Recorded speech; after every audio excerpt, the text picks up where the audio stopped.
Kaya pala ito ang linyahan ng mga mountaineers, guys. Nakaipon na sana ako kung hindi ako bakit ng bundok. Ayan.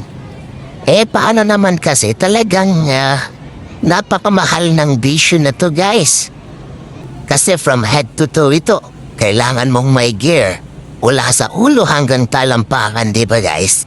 Sa ulo, headlamp, sombrero, jacket, backpack, trekking pole, sapatos, pantalon, etc.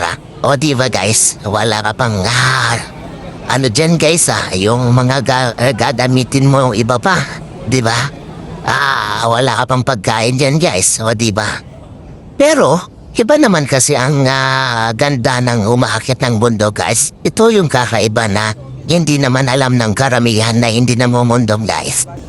Ang saya dun sa bundok, nakaka-relax, nakakatanggal ng stress at iba-iba yung experiences natin dito, guys. Bawat bundok, talagang may character, alam mo yun, at may kakaibang experience.